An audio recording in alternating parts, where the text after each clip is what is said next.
All right, so we have 8 kids, like he said. The oldest is 16, and then we have a 13-year-old, twin 11-year-olds, a 9-year-old, a 7-year-old, a 4-year-old, and a 2-year-old. So I tell people we got one of every age. So if you want to know how do you work with teenagers or how do you work with toddlers, I mean, We got you. we got you. And my name is G Brown, the Lifestyle Changer. And this is Frederick Brown, the husband. And you guys are I'm Louis Reese. And I'm Rebecca Reese. And We have 8 kids. yes. And we are a carnivore family.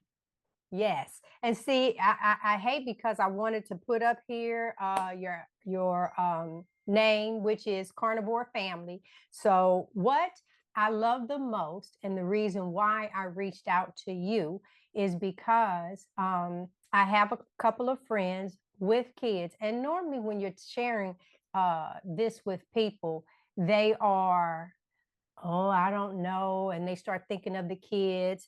And you guys have done a phenomenal job changing your lives, and your children are involved. So tell us like the ages for those that don't know, just kind of squeeze it in real quick. All right, so we have 8 kids, like he said. The oldest is 16, and then we have a 13-year-old, twin 11-year-olds, a 9-year-old, a 7-year-old, a 4-year-old, and a 2-year-old. So I tell people we got one of every age. So if you want to know how do you work with teenagers or how do you work with toddlers, I mean, We got you. we got you. I use your channel and send videos from your channel to my friends with children because, I mean, it's him and I. And so there's nothing, it's like we're doing it. There you go. And I love talking with people that both parties are living this lifestyle because I know in this community, the husbands are and the wife aren't, or vice versa. But for the 4 of us, we all in, and I love that. I love that. So tell us why you had to start the carnivore diet. Want to tell it or do you want me to? You can talk it. Okay, so in June of last year, so a little over a year and a half, Louis he'd been very sick and he'd been like dealing with depression and he was overweight and he had anxiety and high blood pressure and just all kinds of things. He was pre-diabetic and just generally unhappy with life. But in June, it kind of, it basically escalated and we thought he was having a heart attack and we took him to the ER and it turned out his blood pressure was like 230 over something. Just crazy high. I didn't know he could get that high with and not be having a stroke. And coming from that, it was a big wake-up call that, you know, got to make some life changes or this is going to be my life and it's probably going to be the end of my life, you know, sooner or later. And that week he was like, I think I want to try the carnivore diet. He'd run across it before and we'd given it a look and didn't stick with it.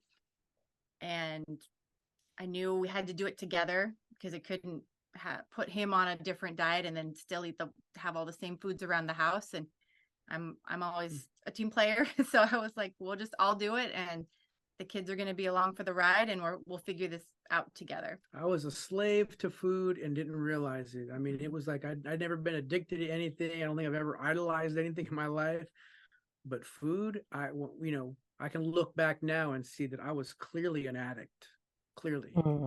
But you're not the only one. I think that's the majority of the country. I mean, most people live to eat when we should be eating to live, and I think if you take that mantra, then, it really, really changes the outlook on how you look at food. So you weren't in that boat by yourself. Trust me. My mantra used to be, do you want to live long or do you want to live well? And I used to always say, I want to live well. And what that means to me is I want to eat what I want, when I want, as much as I want. And I did. And I was always fit and thin. And, I surfed and I ran. And then eventually it caught up to me in my 40s. Yeah. But I started There's seeing that magic number. Yeah. That's one of the things that I say to people, You go to the eye doctor, and then you used to be able to read, and now you do this. And they say, oh, yeah, once you start turning 40, things. No, it's not. I always say your body got to a point where it couldn't take it anymore. It said, listen, I can't do this anymore. And yeah, food, that's one of the things that, now that you said it that way, for him, he would say, man, you can cook. Boy, if we could just eat whatever we want to eat. Oh my God, and not get big. Yeah. Because okay, we really enjoyed eating. Yeah. And we enjoy it now. So I don't want people to think that, oh man, I don't know. Listen, we look forward to the flavor of the steak or whatever, that we are doing. So we look forward to it now. It wasn't like that. I just kind of want to touch and kind of elaborate on something you said earlier, Louis. You mentioned how you were when you were in your 20s, and then things started to turn downhill for you by the time you were 40. And I think during the last meeting we had, that was one of the things that I really commended you guys for is starting with your kids at such an early age, right? And we always want to protect and prevent things from happening to our kids, but sometimes, life lessons are you got to go through yourself, but I know we as parents try not to have that happen. And because you've already gone through those experiences, what can happen and what it can lead to. And I just commend you guys for starting with them such an early age. You've really given them a foundation. Even if they venture off sometime in the future, they got that foundation, of hey, I know I can do this and get back to the way I used to be. So I applaud you guys for that. I really do. I appreciate that. Appreciate that. Yeah, most definitely.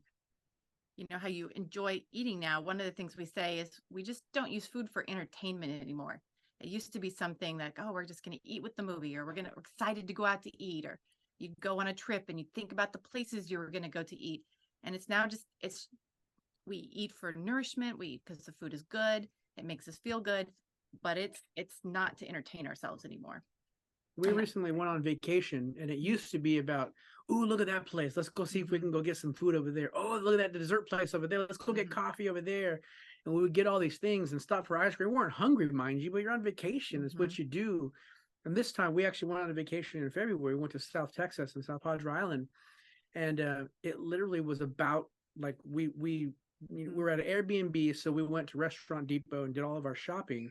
We would cook at the Airbnb, and we actually did vacationing type things that didn't include eating at all these different places. So we even saved a bunch of money because we spent time as a family doing things and seeing stuff. And I had some friends that went to Europe recently, and they said they spent so much time eating that they didn't get to sightsee a whole bunch of stuff because they wanted to eat all the different places. And to each their own. But yeah, I'm glad you said that, because that's one of the things that I found early on, is that I would wake up, because when we first started, I'll go back in February of this year, we introduced intermittent fasting.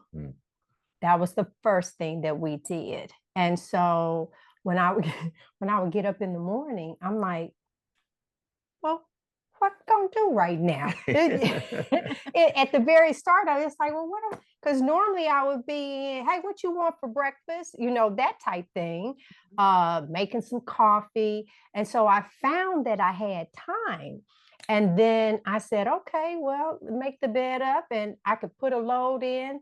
And then before you know it, later it was like, 12 o'clock or something to that effect.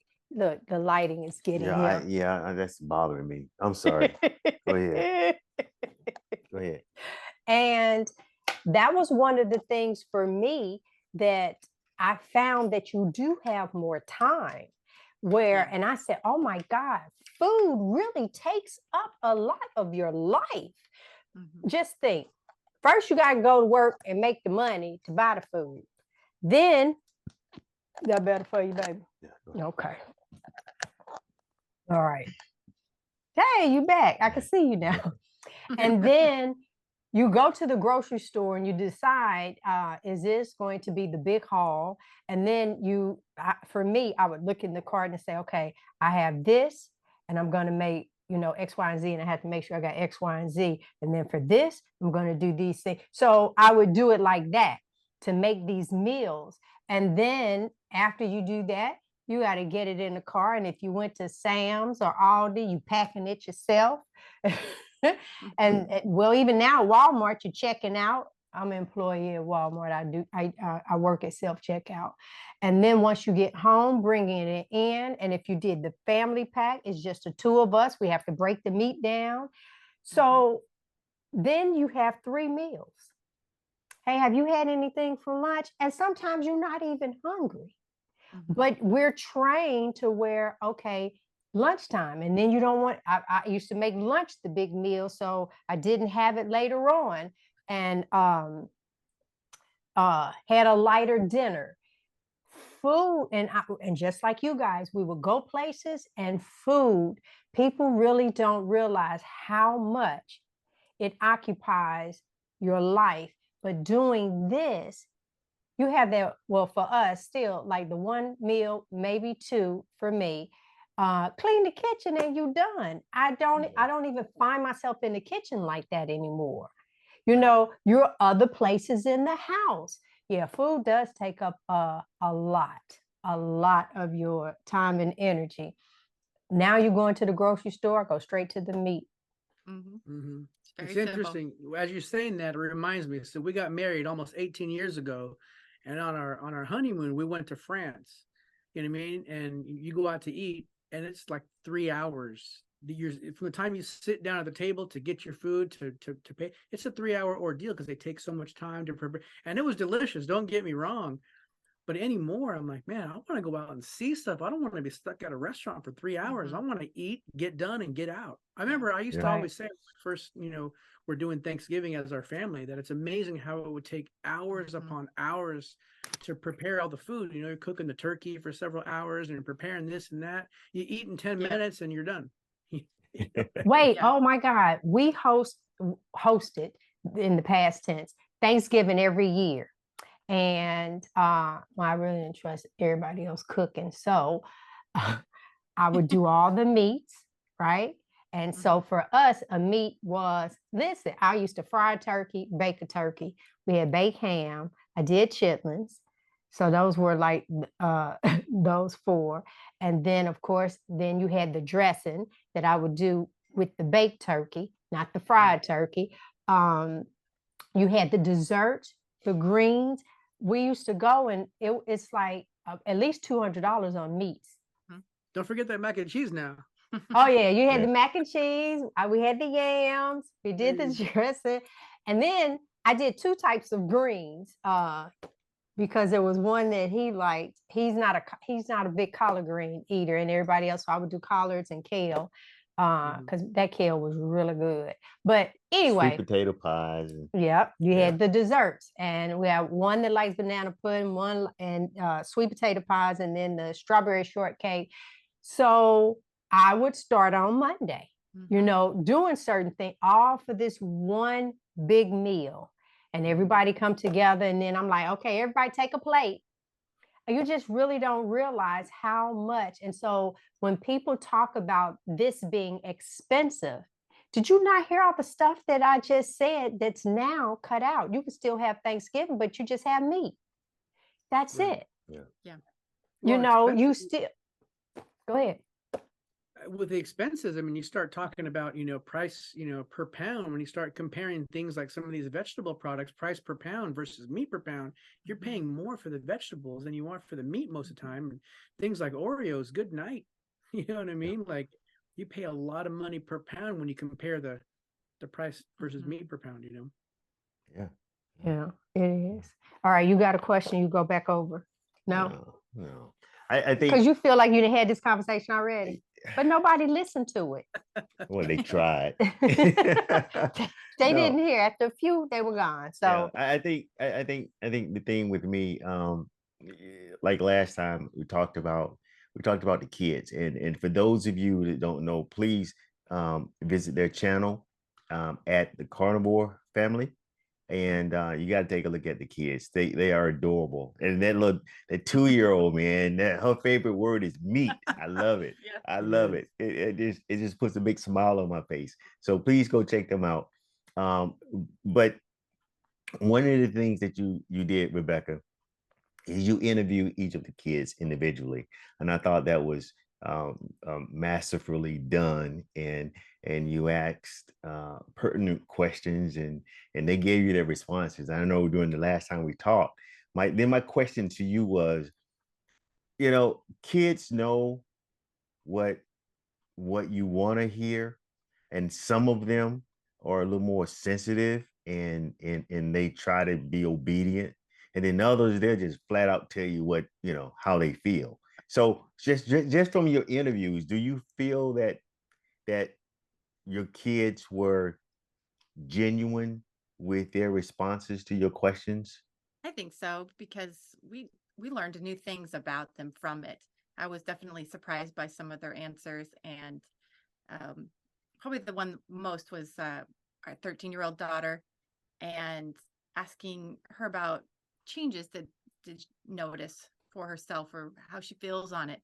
And she talked about how she has so much more energy now, and how she can play softball better, and just talking about how much her body feels different. And it's been a really dramatic change for her. And the fact that she was self-aware of that, because we had never talked about it, was very encouraging to me. And there's still times she doesn't love being on it. She misses things, but we talk about it. We don't make it so they can't talk about the struggles of it. And in my videos, we're trying to be really honest. That's why we put in there when the twins said that they don't plan to eat this way when they grow up. It's like, maybe they will, maybe they won't. They'll probably, if they don't change dramatically in the next 7 years, they'll probably, take a hiatus from it. But we're hoping that this is going to be their baseline, just like the foods that we grew up on. That's kind of your baseline for your palate and your comfort food. And this is going to be their baseline. And if they, want to go off the rails and do their own thing, they will at least know how to get back to where they felt good, or how to and if they will be responsible for themselves, and that, I think, just as parents, that's all you can do. You try to give them the best information you can, raise them the best as you can. And when they're adults, they have to make their decisions. And there's going to be slip ups, you know what I mean? And when there's slip ups, it's not about, it's for us, it's important to let them know that we're not trying to deprive them. We're not trying to punish them. None of that stuff. We're eating this way because I saw in the video, they all saw where I came from. I mean, I still get some of the kids today that still say, like, man, Dad, we're still like getting used to seeing you up and about every day. Like, I'm up in the mornings now before they are. Yeah. You know what I mean? And like all the weight that I've lost, I mean, yesterday I went out and bought a new pair of pants because 34s were too big, and I'm at a 32. Hey, I probably could fit into a 30, and I was wearing a 40, needing to go to a 42. You know what I mean? And I was wearing, like, double X shirts ready to go to a triple X because I was bursting at the seams. And I wear a size medium to small now. I can fit into a small. Awesome. And they all saw, where I came from. And so it's like, we don't want you guys to go down that path, man, because it cost me. It really, really destroyed my quality of life. I mean, I was feeling like I was a waste of oxygen. I was a waste of food, a waste of air. I felt like, man, like, why am I even alive still? I've never hurt myself because I've got responsibilities and because of my faith, but I was like, this is miserable. Yeah. And now I couldn't even eat what I wanted. You know what I mean? I was like, I really couldn't have there was no joy in life. Right. Yeah, I can't. Wow. Yeah, because I know how my body felt. But let me ask you, Rebecca, did you what type? It sounds like Louis was way over there. Like, for instance, with Frederick, I mean, he's on a walker, and so some of ours could be more internal, where you really didn't see it. What do you notice to be different? I mean, besides the weight loss, how I feel is different. something I didn't mention last time was my brain fog. Like, you don't realize that you're not thinking clearly, and that you're kind of feel like you're always swimming underwater a little bit, and then it's cleared up. You're like, wow, I remember when it was clear. I could think clearly. It's been so long. I'd forgotten what it felt like to be able to go the whole day and not need a nap and not feel sluggish and not have a hard time thinking through something. And so that was a huge part of it for me, is I felt more alert, more energetic, and everything. I felt like the little aches and pains that were creeping into my body start to go away. And then, because I'm 41. And so I started to have, like, my knee hurts a little bit and this hurts a little bit. And I've had 8 kids, so not everything works as well as it used to. And now I'm realizing that all of that was really hormones and inflammation. And as those balance out, most of it's either gone away or has minimized dramatically. Yep. Yeah. Something that I've noticed, and today just really made me notice it. I'm noticing that my hair is not growing as fast as it used to. Okay. And I'm noticing for some reason, my nails on my right hand are splitting. That's something I've never, ever, ever. It's like I always tell people I can grow nails and thighs without a problem. So what I'm finding is that what I know, your brain is wonderfully made. You're wonderfully made. And when you are not getting enough of the nutrient, your brain, hair and nails are not mandatory. So, yeah, they're non-essential. And so I said, that's what's going on with me, is that I'm taking in, and my body is making sure that your vital organs are taken care of. And it's my hair, because I said, I know I need a haircut. And I'm pulling, and I'm like, oh my goodness, this has been, I have never had my hair like this long without going to get, it's shaped up. And then I've really been struggling with this right hand. And that's what you have to eat. It goes against everything that we've ever been taught. You have to eat the fat. You have to eat the fat. And it's like, it goes against what you've ever heard in your life. If anything, the butcher cuts the fat off. And then, cold fat isn't good anyway. So that, it has to be cooked right. I don't like that. But so that's the one thing that I noticed today. And then that's what I said, okay, so I really have to take in even more. Oh my goodness. I'm just going to eat fat. That would just be it. Well, you bought some extra trimmings, so we just got to make sure we just add them to every meal. Most definitely. Yeah. All right, guys. You should have had time to think of this one. So last time I asked you, what does date night look like? So now, I understand with the kids. So I am a big advocate for married couples. I really, really am. And then it seems as if with the carnivore diet, you have extra energy and all of these great things. So instead of telling us what a date night would look like, what would you like for it to look like?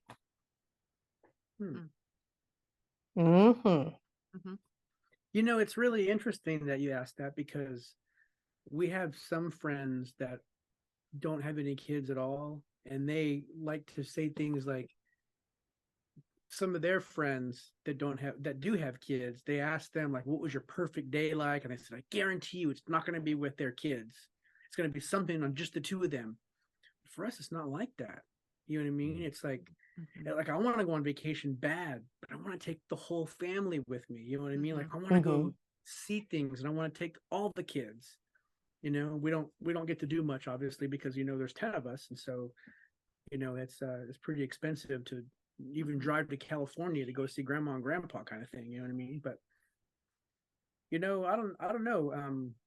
I just like to do things together. I've always been more of an experienced person in general for spending time together, rather than the going out to eat was never a big thing for me. Not especially if we did it a lot. It kind of ruined the specialness. And he loved to go out to eat all the time. Every meal for me. So I was kind of always like, well, it doesn't make it special if you do it multiple times a week. But we've started doing things like just going on walks together, and that's just gives us like an hour by ourselves just to talk and to just enjoy being outside. And so anything like that is really a win for me. Just trying to spend a little quality time together and just get some quiet time where we can just enjoy each other without too much distraction. Yeah, there's a lot of times, once the kids go to bed, her and I will stay up like sometimes like wee hours in the morning, not even realizing it, just sitting on the couch chatting. Yeah. You know what I mean? Yeah. Just talking about life and goals and dreams and all kinds of things, and a lot of spiritual talk, you know what I mean, and that kind of thing, read or pray or whatever, so. Yeah. Well, you can't relate to that. He said in the wee hours in the morning. You know what you're gonna be asleep. No, I was agreeing that that's the time that they found. Yeah, I'm you agreeing like, yeah, we could do that. No, we can't. Anyway, go ahead. You know what? But no, because all right, the flip side to that is that one day you guys will be empty nesters. And the great part of this is that you have changed your eating. And so you will have plenty of energy. You will have plenty of everything to turn around and do. Don't get everybody out the house, including the 2-year-old, and then y'all start over again. Right. No, that's when you have to bring the grandbabies back. Yeah, and and you guys do from there. So you guys have some questions you would like to ask us? I'm going to ask the question that I asked last time, just because I'm sure other nobody heard it. Yeah. Right. Were there any unexpected challenges that you faced when you switched over to the carnivore diet? For me, well, I didn't start the same day that he did. I'm 2 days behind because, like I've shared many times, I was vegan, and even with a big vegan, because Oreos are vegan because there's no animal product in That's it. right. Yeah. And so when I was watching him eat, and we do so much together, so much. And even when I went vegan, I made him go vegan. And then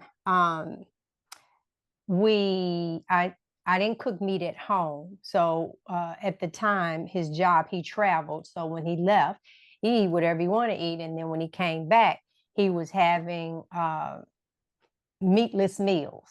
And so when he started, and I've gotten, I think, a little better with the beef smell, because that was something that I did not like. It smelled good when you cooked it, but then afterwards, that lingering. And I had told him, you could not have told me that I was going to eat a land animal.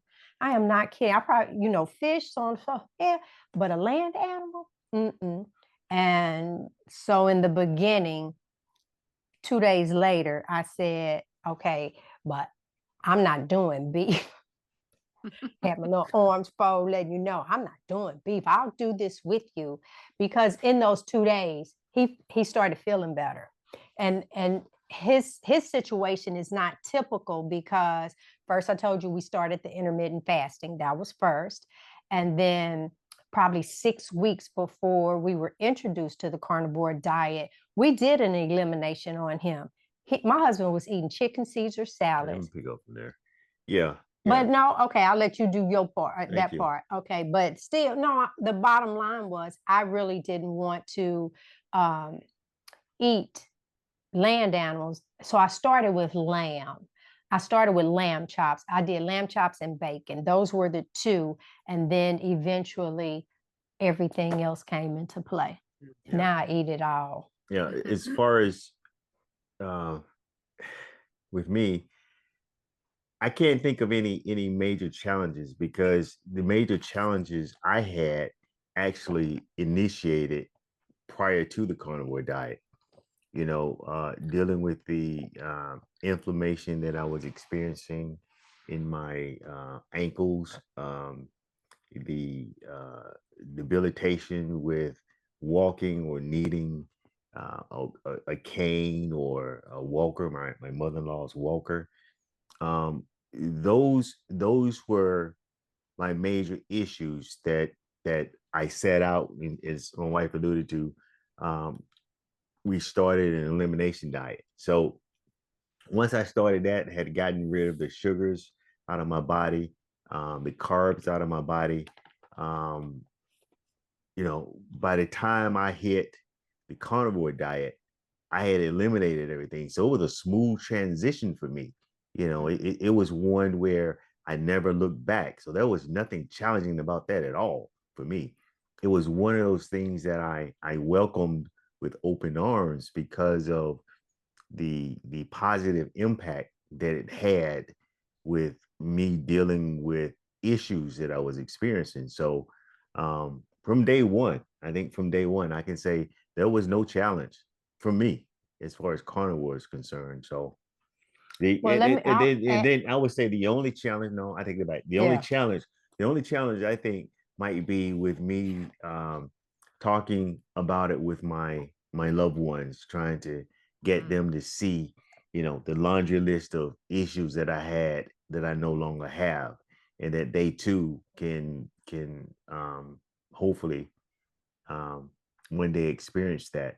And I think that's been my real struggle, not necessarily with myself, but with trying to help others see the light, if you will. And then I'm going to add also for you, the great part about this way of eating, once he made the switch from chicken Caesar salad to all meat, body was doing well, pain-free, joint-free, everything was wonderful.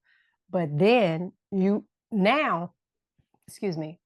can pinpoint if there is anything.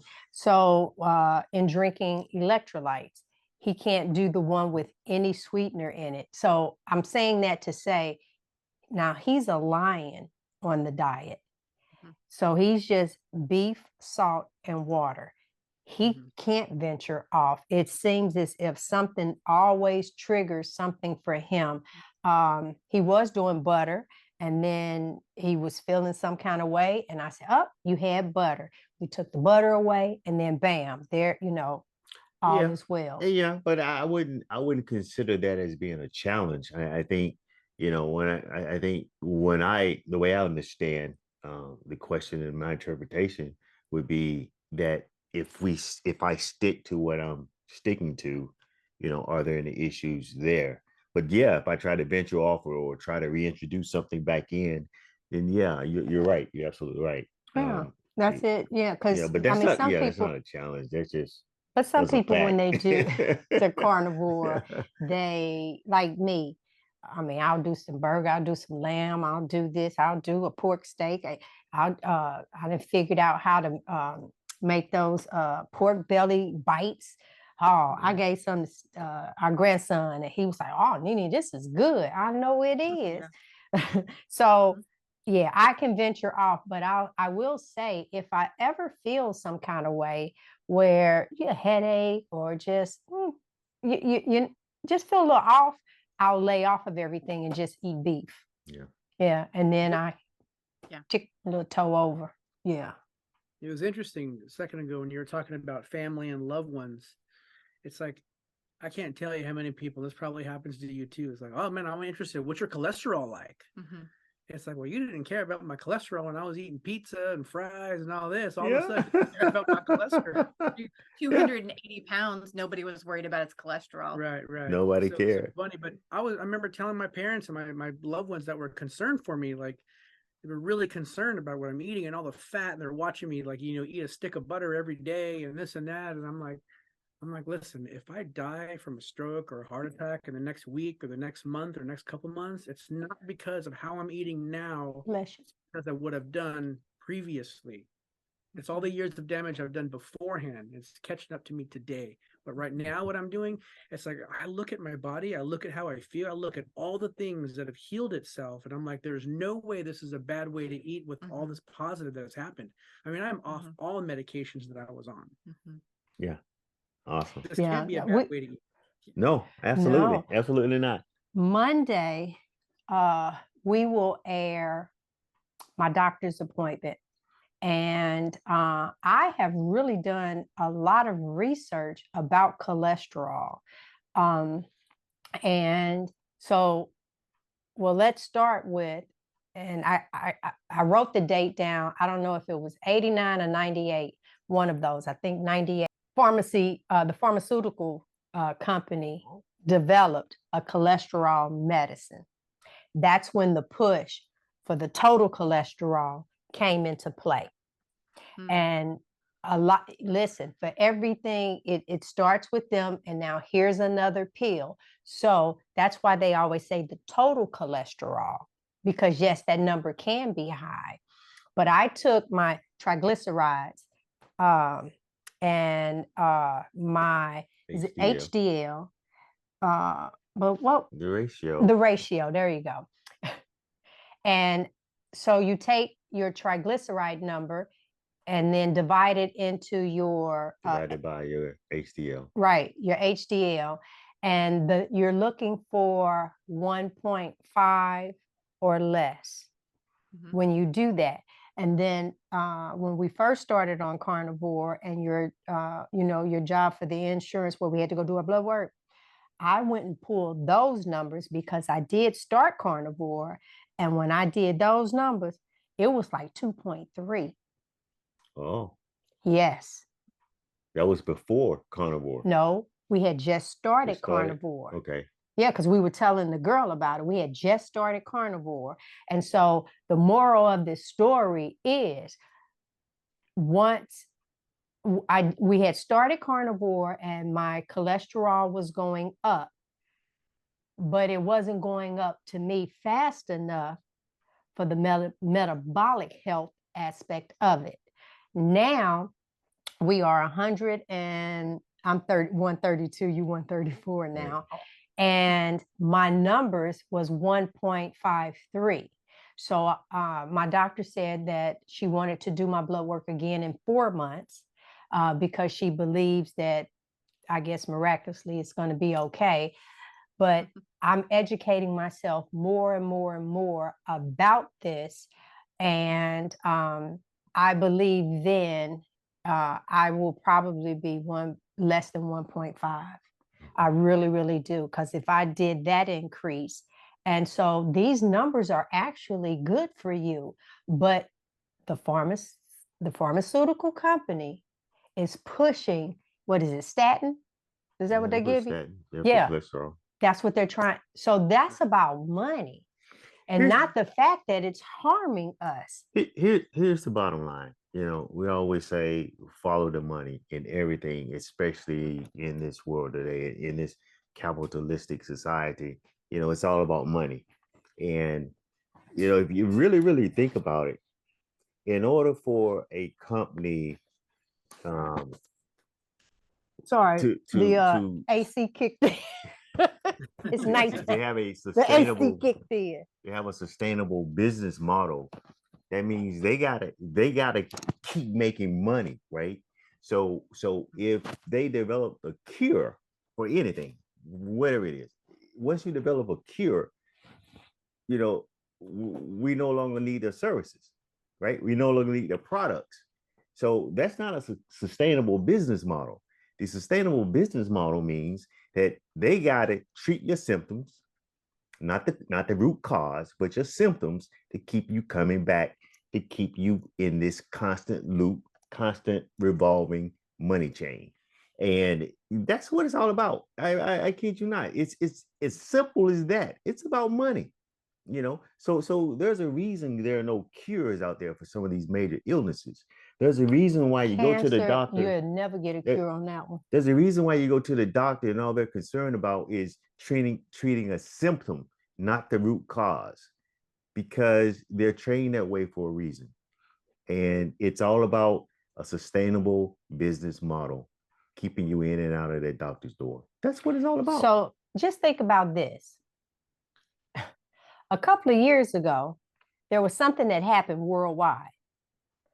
They ended up with a vaccine like this. Cancer been around harming people forever. And they know sugar feeds it. Right. And Yeah. then So what does that mean?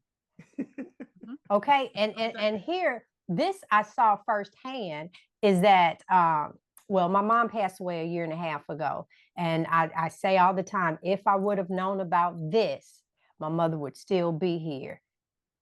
But when I would pick her up from the after having chemo, they gave her these Ensures. It's like, well, she has to eat something, but that ain't nothing but liquid sugar. Right. Yeah. We know that cancer cells feed off of sugar. And then for diabetics, if there's anybody that has gone to the doctor and they tell you that you're, you close, your A1C and all this other stuff, you pre-diabetic, and they tell you to back up off of sugars, yes, that will lower it, but that still keep you going back to the doctor because they didn't add processed food in there, because those processed foods with the sugar in all of it keeps you still going back to them. Yeah, the carbohydrates, all that crap metabolizes into sugar, and yeah, everything revolves around sugar. That's $1 trillion plus industry. All goes back to sugar. All of it goes back to sugar.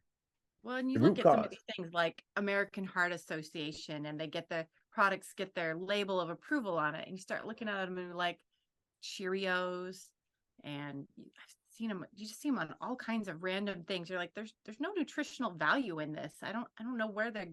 It feels so arbitrary. Besides, how much fat does it have in it? Fat became the demon somehow in, I don't know, 70s or something like that, and it is really closely aligned to how the decline of health in our country has been.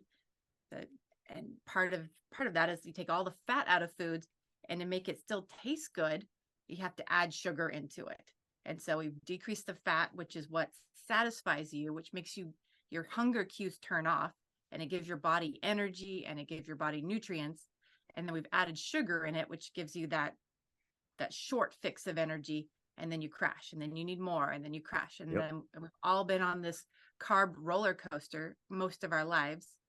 And the food companies love this. It used to be, back, like I said, I'm going to be 50 next year. When I was growing up, when you went to a library, there were books. When you went to a hardware store, there were screws and bolts and wood. And you go to those places now, and there's a place to buy a soda and chips and candy bars. I mean, at the checkout line, there's a bunch of stuff you got to walk through, because they know you're going to make an impulse decision, and maybe you're feeling a little lethargic or something. I'm going to grab this, Hostess real quick. I know I've grabbed chips. And it seems like with kids now, you spend much time around families with small kids, and you would think kids were going to die if they didn't eat every 2 hours, because they're just constantly hungry, because they are living off of carbs and sugar. And parents are like, I don't know, they're like always hungry, and I can't get them to eat anything real. I'm like, well, they had sugar for breakfast, and then they had a sugary snack, and then they had it with the juice, and then they had a mostly carbohydrate lunch. I mean, it just cycles throughout the day. I mean, if you're in, like, there's a couple of groups with about carnivore families that have kids, or they're trying to do these things with them, and they'll post the meals plans from their schools or daycares and things like that, and it's like 90% processed sugar and carbohydrates. They're getting mac and cheese and Go-Gurts and cold cereal and milks with sugar in it, like milk, chocolate milk, or strawberry milk, or juice, and it's all of it's like that. And it's like, no wonder our kids don't feel good all the time. We get some questions from people. Wait a that minute, no, say- I do have, oh, I have a question. Mhm. That's, okay, so I don't know if any of your children were borderline ADHD or anything, to that degree, but what did you notice in regards to behaviors, how they get along before, prior to carnivore and now? I mean, their energy levels are definitely more even, and I was kind of against snacks anyway, and so I had kind of conditioned them to not need snacks all the time, so that they would eat well at meals.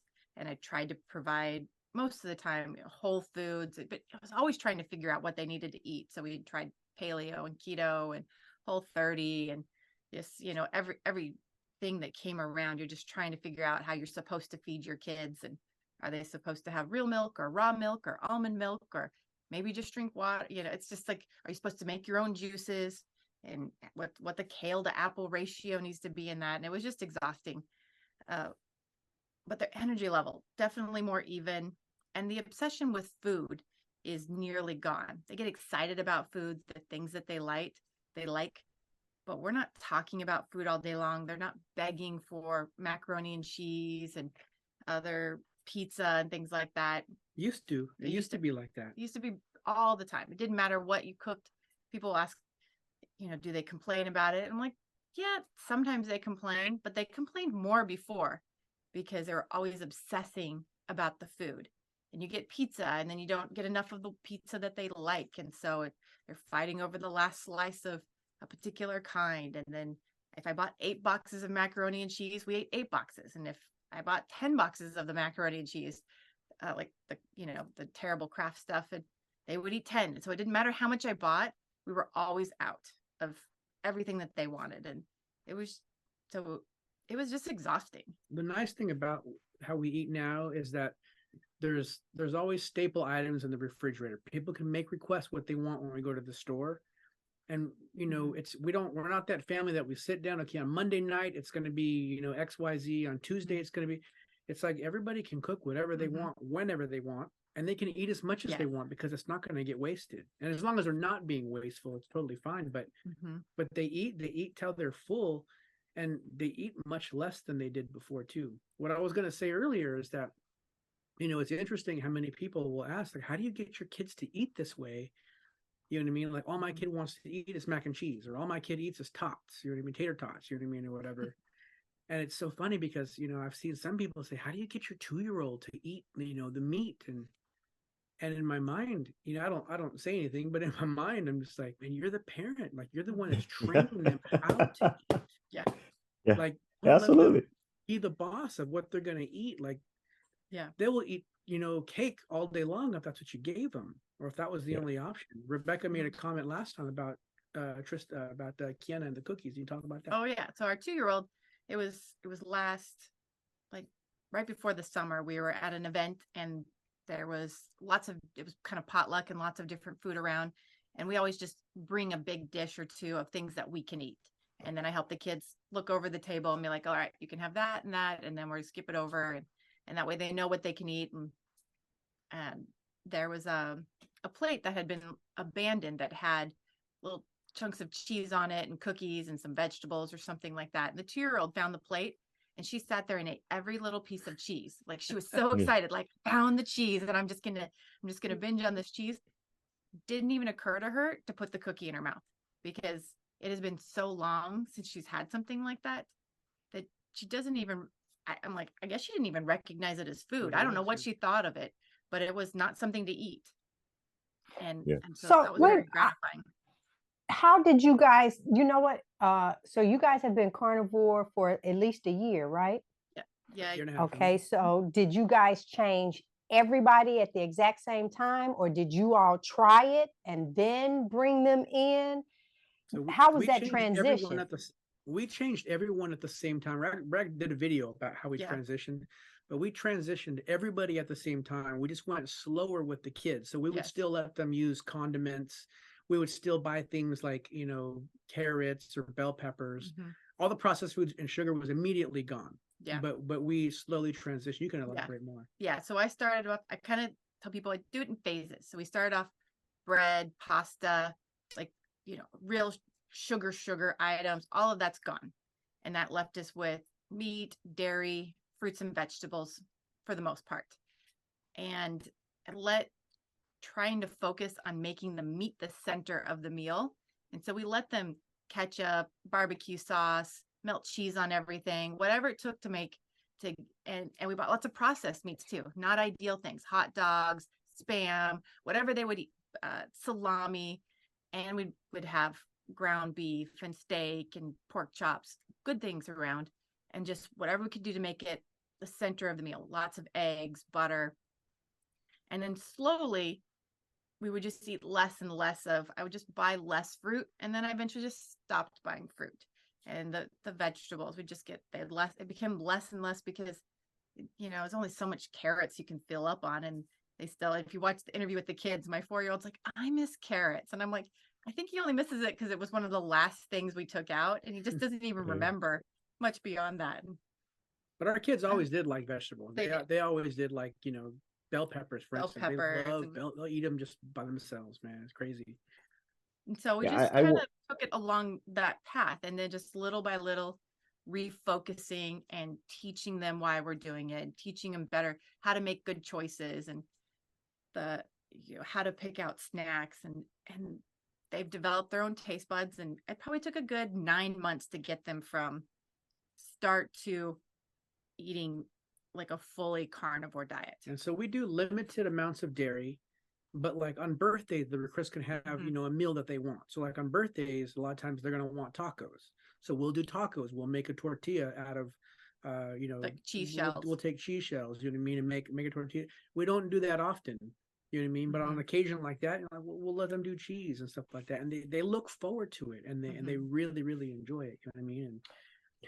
I kind of wait a minute. I know. Wait, no, listen. I saw a recipe, and now that you said that, I think I saw it earlier today. She took 4 egg whites and she beat it, to peak.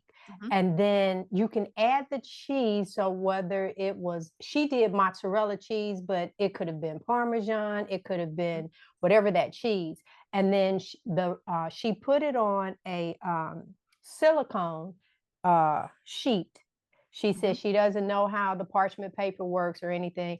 And then she baked it, I think 10 minutes. And the goal is to bake it on both sides. But when she baked it like that and she cut it into a strip, I said, I could make a taco out of that. And she talked about how you can make that into a wrap. I'm gonna send that to you because she made these little chips, and this is probably something you just don't do often. But the goal was that they were actual chips.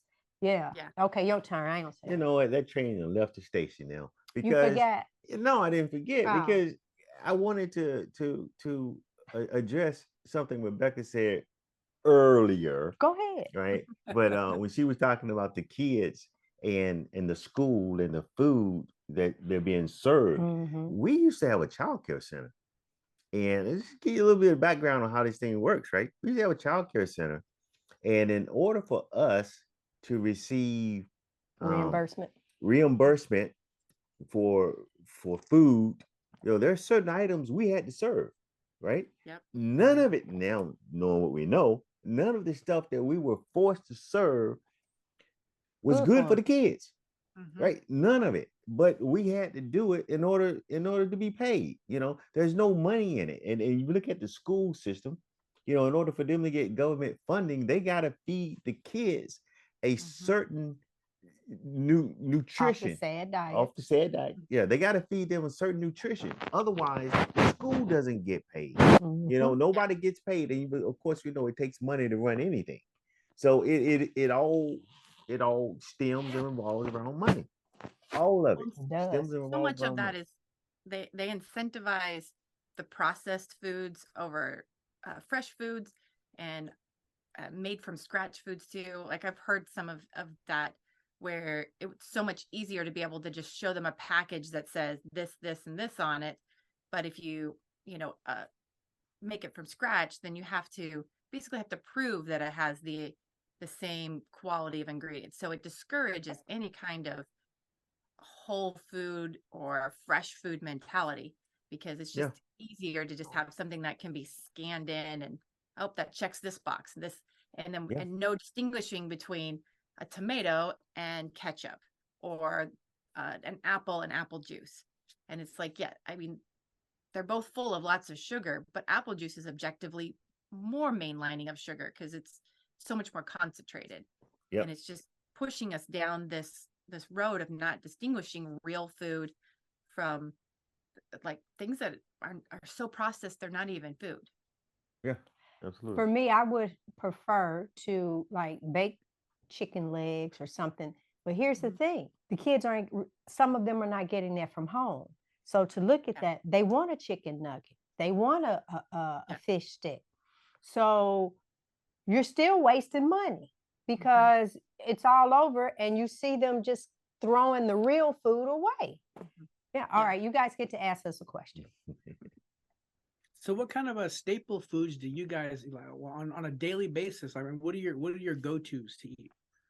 Ribeye. That was it. Ribeye.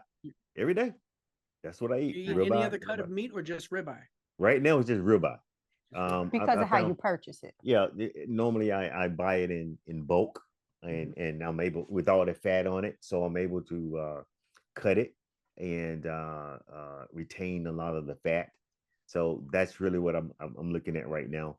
I would have to say that if I could handle pork, I probably would do it. But since I can't process pork to a point where, you know, I can have a controllable blood pressure, I just stick with ribeye, and that's pretty much my cut of meat right now is ribeye.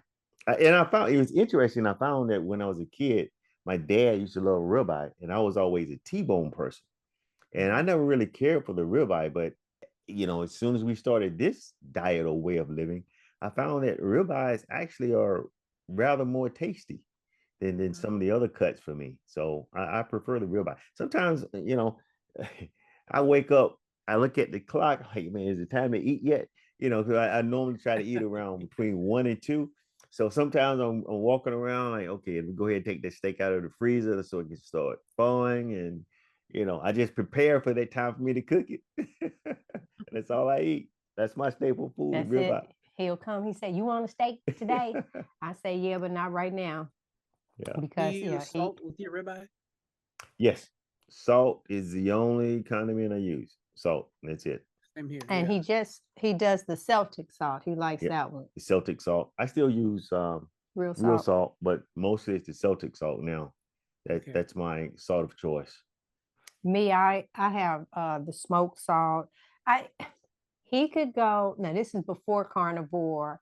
Where you want to eat? It don't matter. You can pick. I'll find something. And bam, we were at McDonald's. And then after about 5-6 days in a row that we're out, he's like, "What you want to eat? Anything but McDonald's. Don't you pull up at McDonald's again? Oh my God." I'm like, and I used to look at him and said, "Dude, how you get big eating the exact same food every day?" That was crazy to me. At least I was voluptuous over mini meals.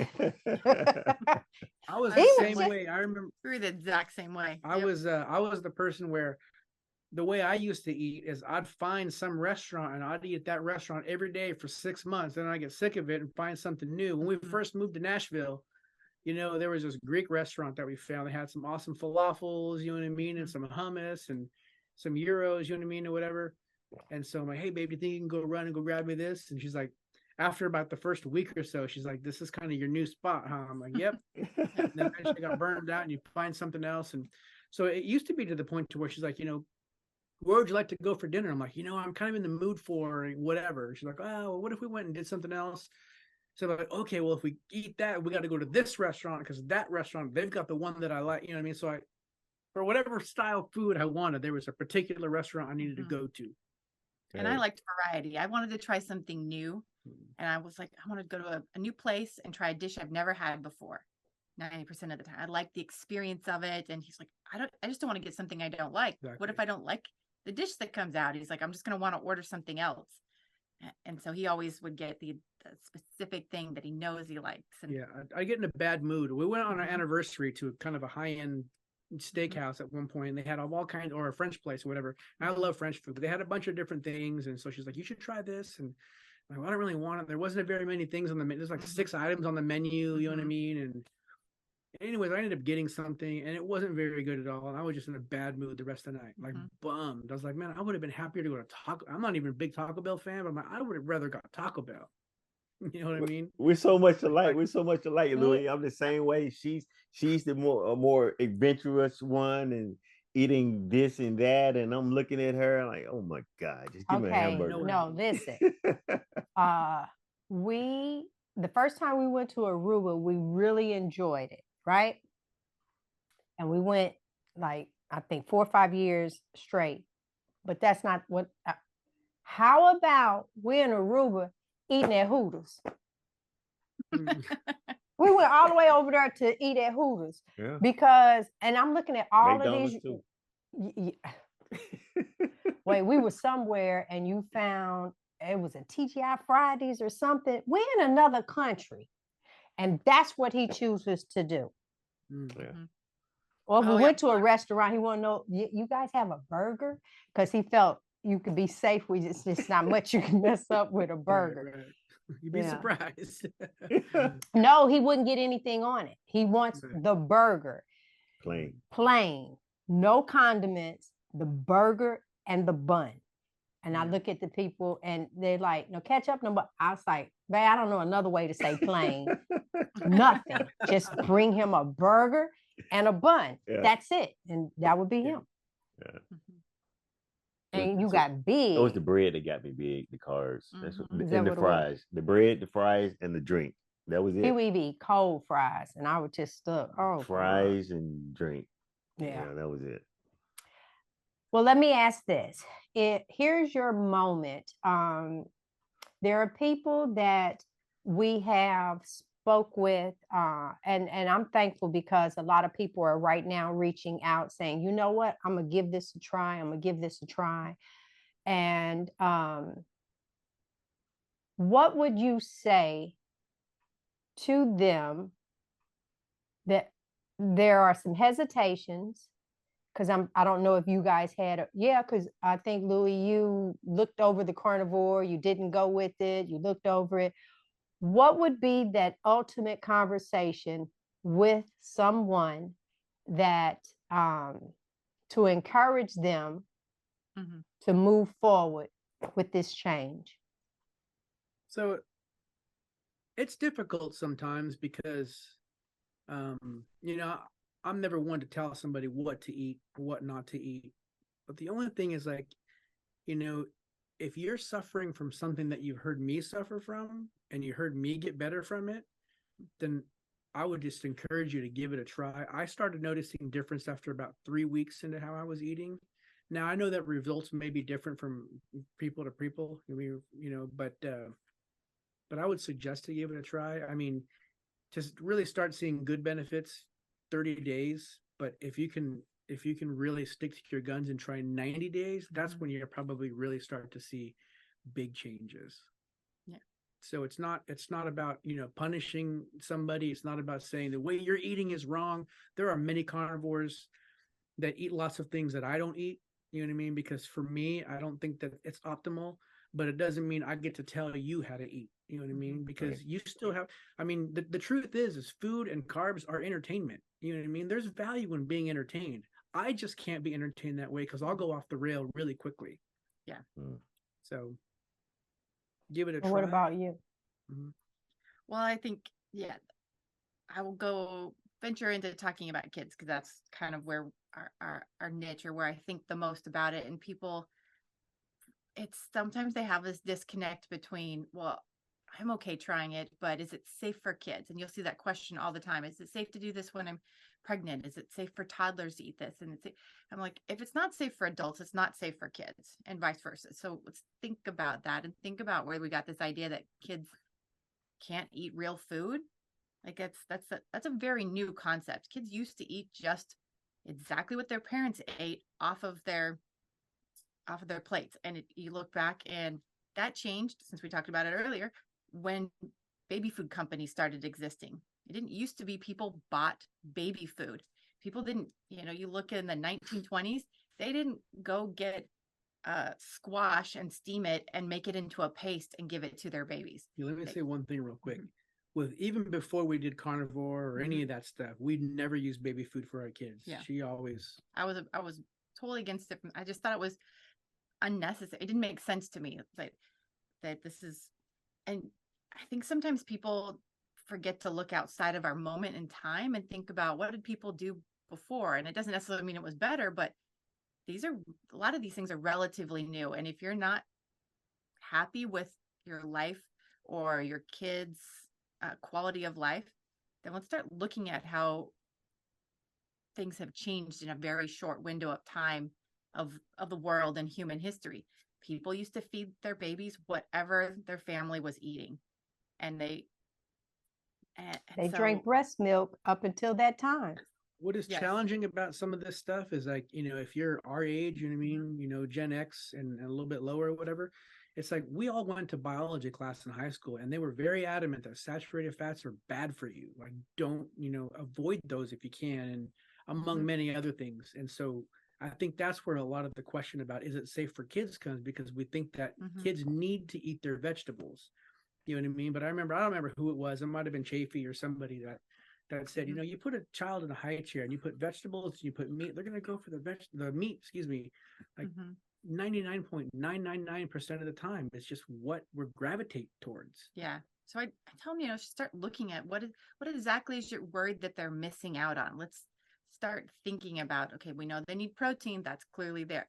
Okay. They know they need certain vitamins, compare them side by side. It's all there in the meat. They get everything that they need out of this. You're not really getting that much out of the vegetables and the fruits and things like that. And so it's just not necessary. If you want to do it, it's, again, entertainment. I feel like it's harder to stay focused on meat when you have something super sweet as an option. Our cravings for sweet did not go away until every bit of sweet thing was gone for us. We just, any artificial sweetener, any sweet condiment, anything like that. Oh, you guys couldn't do moderation? No, that's why we no, were that's in the problem. Listen, that's the word from the pits. I know, that's what I always like. And this idea with kids that they need treats, that they're somehow missing out, that they'll be traumatized if they don't go trick-or-treating, if they don't get Easter candy, if they don't get a sucker every time they go to the bank, if they don't get granola bars and juice every time they play a softball game or a soccer game, or what, like it's overwhelmed. In one of my videos, I made the point, like, it used to be sweet only came in season with fruit, and it was only whatever was locally available to you. So if you lived where blueberries grew, blueberries bloomed, you went out, you spent all day picking them, you went home, whatever you didn't eat on the way home, you made a pie out of, and then, like, that was it. Apples were in season, that wherever you were in the world, fruit was typically, except for tropical islands, but fruit's typically in season for a short period of time. And that's all you get. Now we have fruit from every part of the world in season year round. And it's been grown to be more sweet and more. So this is not how things used to be. Sweet used to be forcibly moderated because it was harder to get. And this might be a bit extreme, but I think of it as like drugs. You know what I mean? It's like you would never tell one of your drug addict friends that, you know what, you've been clean and sober for 6 months. Like, you deserve to go out and have one more hit of cocaine or whatever it is. Like, you owe it to yourself. Go ahead and just moderation and you'll be fine. You know, I mean, I know that's a really bit extreme, maybe a bad comparison. No, because I use that analogy myself. I said, listen, someone's clean for 5 years. You don't say, oh, you've done really well. I think now you can go ahead and have a glass of wine. You used to use this much drugs. You could just start with this. Just don't. Yeah, we don't have those crazy conversations at all. That was, you brought up some really good points. And earlier today, before we came on, I cooked that ground beef because I said by tomorrow I'm gonna throw it out. It only had X amount of time to stay. I don't want, but listen, that's the wonderful part about meat. I can buy vegetables and fruit, and they last so long now. Never have I seen that before. 2 weeks later, that bell pepper looked just like that bell pepper when I got it. The same thing with the oranges. But let me let some meat stay in that refrigerator uncooked. That's one of the first things. I'm smelling that bag or smelling that anything. It's like, oh, no, we waited too long. There's no preservatives. There's none of that on your food. You are getting the best. And I love that. I love that. Yep. Yeah. Any other questions? Well, I think I asked you before, but I like to hear about the surprise wins. So the things like in your video where you talked about the skin tags. So the things that went away that you are shocked you didn't know it was a nutrition issue that you just thought were part of life or getting old or whatever, your genetics or something. For me, it was learning that I don't have to sunburn just because I'm a redhead. Like that was such a, oh my God, what a change in my life that would have been to not have spent the first 40 years of it sunburning every time I step near a window, Never tanning, mind you. Never tanning. Burn, peel, white, burn, peel, white. Oh. Year round. It just, I could not, with 15 minutes and I would have an uncomfortable sunburn without tons of sunscreen. And I love to be outside. And now I'm just like, oh, bask in the sun. So that's something, that anything that you want to talk about that's kind of like I remember you saying that last time, and which made me think, well, in about 10 days, we'll be on a ship again. And the last 2 times that we were on the ship, I don't even take sunscreen anymore. I don't, because that was one of the things. And something else is that I try not to put anything over my eyes. I'll close them, but what happens is that when the sun actually reach your eye, not that you're looking up at it, that tells your brain to protect the skin. But the moment that we're covering it up with the UV protection, that connection doesn't happen how it's supposed to. So I turned around, I went and I said, oh my goodness, I still do things in moderation. Now, not moderation. No, in moderation. No, I didn't say it, huh? Wait, but I will say this. I have not gotten to the point, I figure with all the fat I eat, I should not have to keep putting lotion on my legs. And these jokers are really ashy. But when it's just gonna kind of come through my skin because it seems like I'm ashier. At 6 months. At 6 months. I'm not there yet. No. No. Give it time. I've seen Dr. Barry, you know what I mean? Like take out some bacon and make bacon. He's like, when you get the stuff on your hands, you don't have to wash it up. He's like, you put it on. It's like, I rub it on my face. And I was like, I thought you couldn't do that because of bacteria, but he said that's totally fine. You know what I mean? And well, I don't know. Cause if I like walk and then all of a sudden a dog come up, like wanted to lick on my legs or something because he's smelling something. You wind but up on the plate. That was one of the things. But yeah, the wins for me is being able to wrap the towel around. No, don't say. I remember when you couldn't wrap it. Don't you say that. I don't know if they saw that video. She told that story about wrap. Go ahead. I'm gonna say it. Go ahead. I'm saying it. No, okay. So he just put I think I shared that with you guys. He just put up a video. He did all these clips of me. Right? Just It was us. Stop. Okay. Go watch it. Yeah, go watch. I'm telling you, go watch it. Please but we were doing a recap of our cruise, and I had said that, oh my God. And when I put on the robe that they had in the room, I said I was able to wrap it. And then he busted. No, you wrap it around twice. Yeah, okay, wrap it around twice. And then I looked up as you said, I remember you couldn't wrap it at all. He remembered I couldn't wrap it at all. I was like, you know what?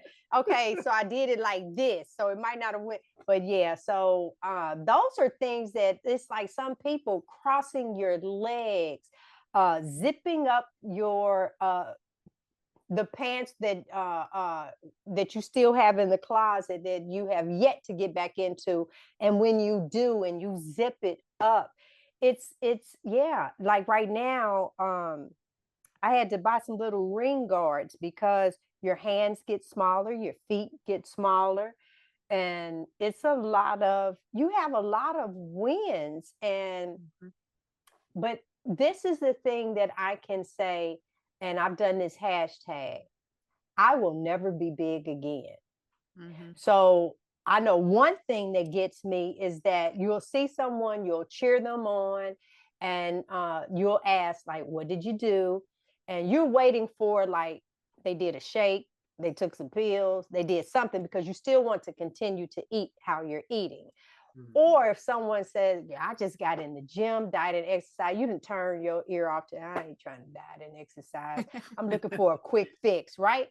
So now, because there's so many people that I've seen, and they've done it, they've lost the weight. A year later, you almost bigger than what you were. This time, I will never be big again. I can say that, doggone it, with such confidence. So I know I'll go up to my daughter's salon, and Lord knows I've gone in there. One time I'm big, next time, oh, you lost some weight. Yeah, girl, I'm doing this. I'm doing it. And you go back, you can gain those 20 plus 10. And don't worry about it. Then you go in again where you've lost, yep, I've lost 30. Let me tell you what I've been doing. So on and then 6 months later, you just keep doing this. You just keep doing this. Now I go in, it's like, okay, you've lost enough weight now. You didn't say that when I was big, so just let it be, let it be. I just know that I will never be that again. Never. People always ask, like, does it feel restrictive, or how do you handle being on such a restrictive diet?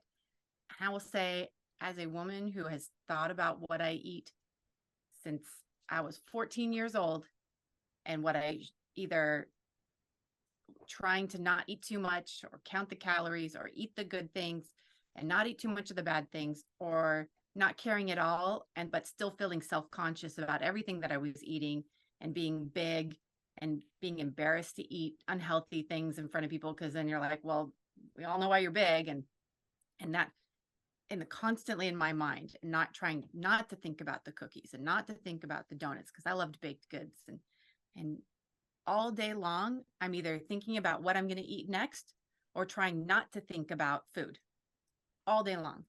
And what's freeing is I don't think about it at all. It doesn't come up till I'm like, oh, I'm kind of hungry, I should go make some food. And then I eat it, and I'm satisfied, and it has no more impact on my day. And that is the most freeing experience. And I don't have to count the calories. I don't have to weigh how many ounces of meat. I eat till I'm full, and then I'm done. And I can't even, I think it's something probably most women can relate to in some form or fashion. Some guys, but it is just such a part of female culture in our country to be either obsessed about food or in some form or fashion. I hope that people would really pay attention to what she just said there, especially if you're considering the diet and you've not done it before. Because I used to think that it was the silliest thing that any carnivore would say. The silliest thing that would come out of any carnivore's mouth was that this is such a freeing way to eat. Because I'm like, what do you mean? Do you eat 6 items? Like, what is freeing about that? But after doing it, and after getting past the point to where I was so sick of the 6 items, I'm like, what else is there? You know what I mean? And I tell a little bit about that story, but the true freedom really is in that you're not thinking about food all day long anymore. Like, I'll get tempted when I'm hungry. I'll drive by McDonald's and be like, oh man, a Big Mac sounds so good right now. I'm not going to get one, but man, that smells so good. It'd be so awesome. But then you go home, you eat your steak, you eat eggs or whatever it is, and you don't think about food anymore. I don't have to snack on something when I watch a movie anymore. I'm not thinking about, grabbing a Slurpee, you know what I mean? And, a burger and fries when I'm about to go take a road trip. Like, it just doesn't cross my mind anymore. And that in itself is really, really freeing. I'm not spending,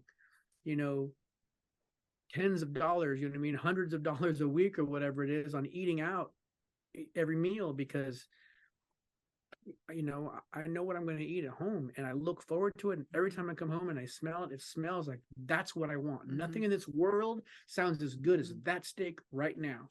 And it was never that way. And our kids are seeing that too. They like the food at home better than, like, sometimes we get in a pinch and we'll go get just the patties at McDonald's, and it's like, it's not our favorite thing to do, but it's something we'll do in a pinch. They like our hamburgers at home better. Do Wendy's, girl. Wendy's is better than Yeah, Wendy's. the Wendy's. Yeah, the Wendy's. Had that recently and thought it was better. We get it without salt. We'll put our own salt on them. You know what I mean? Yep. Get it off the a la carte. Ours are $1.50 a burger.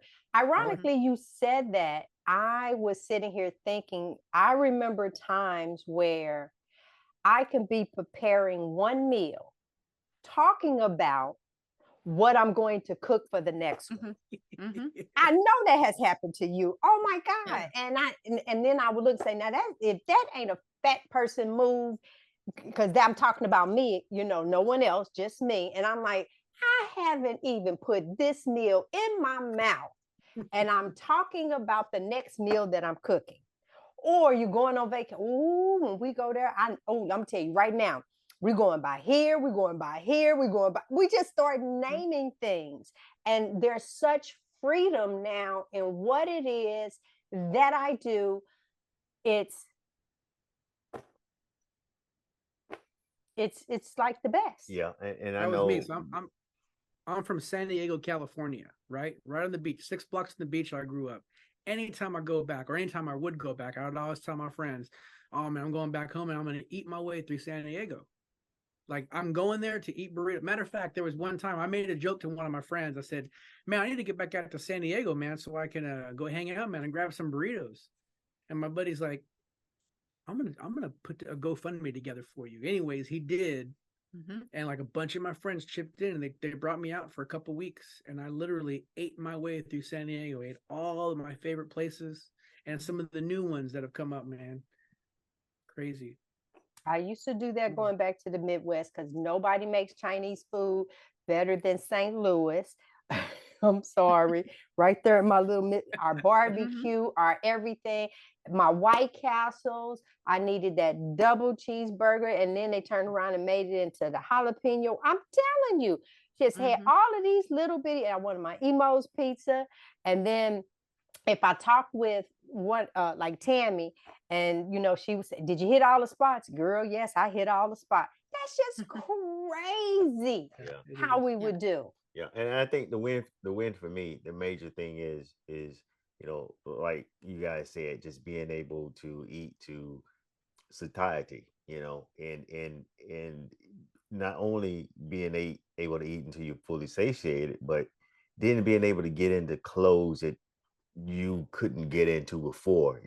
I got pants like you, Lou. I think I need to get another size. I got a set of clothes that I wear whenever I go into the office in Atlanta, and it's like I have to put my jacket on now because the pants are falling off of me, right? So I have to kind of stuff my shirt down in my pants and have my belt tied tighten and put my jacket over so you don't see it buckle up on me, And that just feels good knowing that I'm not starving and losing weight like that. That's the main thing. I'm not starving. That's the I'm not big hungry. thing. Yeah. Check this one out, man. So I was, I first started, I went on my first like really big tour. I was a touring musician. I did that for like 18 years. I bought a Banana Republic jacket. That was like my favorite jacket. I was 22 years old when I bought it. I've kept it all these years thinking someday I'm going to fit back into that thing. And finally I gave up. And so I gave it to my 16-year-old son. Well, I fit in that thing now. Yeah. I mean, I still gave it to him, so I'm not going to take it back, but he wears Go ask him one time. Let's say, man, let me wear it one time. Yeah. People, all right, so we're going to wrap this up. People really, it's like there is so much joy in living and eating this way. It really is. We are not sitting around angry that we can't have something. What you've done is taken that food, all aspects of it, whether it's the restaurant, going to the grocery store, the bills, whatever, you've taken that and it has such a lower priority with you now. And I love how you were saying that now that you've removed that, when you actually go on vacation, we'll be on the ship. Then all of a sudden, it's like, well, we got all this time. Well, let's go do this and let's go do that. You start actually enjoying life. That's the wonderful part about it. You have just taken that, lowered it down where it needs to be, where you are just putting something in your mouth to survive. That's what you're doing, and not just living to just stuff. And you get more done around the house, more done just because you're not taking those breaks. I think about people that, on smoke breaks at work, when they quit smoking, it's like, oh, I actually got more done. Yes, there's so many things pulling you left and right. And you find yourself, because I'll be honest, I drank wine every night I did, because I was a sweet wine person. But most of that had to do with trying to numb my senses because of my nerves. It's like my nerve endings, the restless leg, all of that. And I forgot to put vertigo down. Anyway, so I had even joined a wine club. I was having it delivered, and I would go up there to the store. Look how you look. I ain't ashamed. They just don't understand why I gained weight. No, I got a little more money in my pocket. Well, see? Yeah. We saving on so many different aspects, because actually when you start eating like this, a lot of cravings. First of all, I won't drink it because it is sweet. So I know that's going to throw me off. And then I love asking people this, and we're going to end here. How are your teeth in the morning? Aren't they like still smooth? You brush, but it's like, oh my God, you don't feel the grit from sugars or anything in your mouth anymore. Yeah, absolutely. It's been interesting with the teeth, because I've always had a lot of problems with my teeth, and it probably was because of my sugar consumption. And so I am trying to watch it close, because that's a slow change to see, are things going to heal, and how does it balance out? And we do find that we get like the buildup on our teeth more of what's it called, the sparkling water. Oh no, the calculus, like, and I've seen a few people talk about that. That's a temporary thing that will go away over time. But it's just one of those things of everything balancing out. But I definitely think our mouths seem naturally cleaner than it did before. It definitely is for me. I've always been pretty bad about brushing my teeth anyways, but I went to the dentist like back in February, and I hadn't brushed my teeth in like a year. And but before he even knew that, he was like, dude, you got really good and strong teeth. And he brought in some other hygienists to come in and be like, look at this guy's teeth. And I was like, really? I said, man, I feel like all my things need to be taken out, man. I want to get like porcelains or something. He's like, dude, no, not at all. They look great. But I recently posted something on one of the carnivore forums, and they were suggesting that, like what you could do is just brush your teeth with just water. You don't have to use anything. So I'm starting to do that, but you can do a dry brush. You don't have to put the fluoride and stuff on it. Yeah. You really, really don't. That's not important either. What's really important is the flossing. Yeah, you gotta. If you can get the food out between the teeth, if you floss, you're good. I do floss, yeah. Then that's the reason why it's going so well for you. Yeah, you floss. Yeah, I hate to say brushing is overrated. I love the fact that my tongue is pink. And I go to the gums are not inflamed.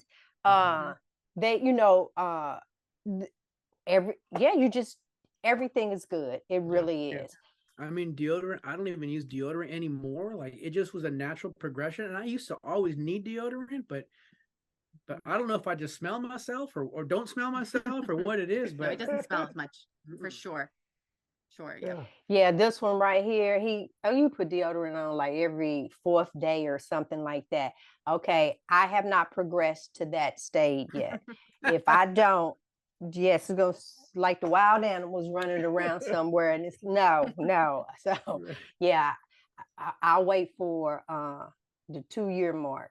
Okay. Well, I think just like, I know we're closing it out, but I think we take a different focus on our life, our health, our problems, where we look at when something is out of sorts, we look at it from what's the nutritional aspect to this? What might we be missing or not doing? Are we getting enough fat? Are we getting enough water? Are we getting enough salt? And we're getting too much salt? Are we getting, all those balances rather than just, take a pill or, add another product to our life or it's just a different focus. And it has helped so many things to realize that our bodies just need time. We need time to balance and get back to a healthy place and to heal. And that's a year's process. And so you will see It is. little changes that will 6 months from now, a year from now, 5 years from now, listening to the long-term carnivores. Like, yeah, it's a long road, but it's so worth it. Yes, It is. I It agree. is. I remember when it was our day one. Day 3 for you, day 1 for me. I remember that. And now to even say I'm over 100 days and yeah, but I spent so much time not eating right. So that's another thing for people. They want to jump on and they want everything like immediate. You sat there and ate wrong for years, decades. And now you want this to be a quick fix. Nope, this is just have been a lifestyle change. And we just, you go on from there. Well, we are start from different places too. I feel like from what I've seen, the transition's a little longer and harder for people who are vegan because I think their body's like just so nutritionally desperate, and then but then in the end, they are the biggest proponents of it because they see the most dramatic improvement, and versus people like him who are just eating standard American fast food diet for the most part. The transition wasn't so dramatic, but it's been, I don't know, it's just dramatic, meaning like the transitioning part and everything, but the wins just continue to stack up as well. So it's just, we all start at different places, depending on how unhealthy we were and how bad our diet was. Yeah. So I share with you guys, I was vegan and lamb chops was my first meat. And it was funny because he said, "You're going to eat, come on." So he goes to the store, he gets me the big pack. I cooked them all buttered in a cast iron skillet. And I was in bed later that evening. I looked at him and said, "I want another lamb chop." And I got up before it was over. I had ate the whole pack. Wow. Yeah. I ate the whole pack, and I just said, "Oh wow, my body!" I didn't get up and say, "Oh, I want another salad." Oh, those beans were good. I didn't do that. I ate. I was done. That was it. It was no big deal. I said my body really required that. Yeah. So yeah, it was so excited to have nutrition, that nutrients it was missing, and you're listening to those cravings, you're listening to your body tell you what it wants, and then seeing the immediate rewards from it. I think that's what's so exciting. Well, what's honoring about a lot of the vegans too is that you guys already had such a deep commitment to how you were eating. So I would imagine that transitioning is going to be easy because you're already eating a fairly restrictive diet, to use that word. No, just like there are different carnivores, you have like your lion, and then like you said, you have those that I see some of the cooking channels and I'm like, how did you even think of that? And the powdered beef, and I'm like, no, that's, to me, that's that road back. That's just me now. And so it's like that with vegans. You have some raw vegans, then you have some that like the whole food vegan, and then you have some that, as long as it wasn't an animal product, I'm eating it. And so that was your pastas, your certain breads. Oh yeah, it goes on just like with keto. You walk down the aisle and you got keto pancakes and keto this and how do they make that keto? I'll tell you something that's interesting. So, like I mentioned before, we own a pressure washing business here in Nashville, pressure wash and clean windows. We were at a customer's house the other day, and somehow a diet came up, and she was talking about diet, and she was talking about how she was a meat eating vegan. And I was like, that's oxymoronic. I've never heard that before. And she says, well, I was vegan in the sense that, like I had to buy vegan bread because it was like gluten free and this and that, but I would still eat some meat products. So that was really interesting. But okay, she made that up. Yeah. Yes, no. She probably started out and started introducing some things. And for some reason, people like to say, I'm vegetarian and I'm working my way to vegan. I'll be there. Just give me a moment. No. And then no one says anything to them. And all of a sudden, somewhere we've elevated like the music. Oh, for the vegans. Yeah. But the moment you say carnivore, what? How's your cholesterol? That's that comes behind it. So that's why I'm really educating myself. Oh, just wait, because I'm gonna rip. How's your cholesterol? That's the thing. How's yours? Yeah. And when you tell me, and I turn around and do your ratio and find out, oh, you got 1 foot in the grave. You ain't gonna like that. All right, man. All right. Y'all, you look like you're getting tired over here. Yeah.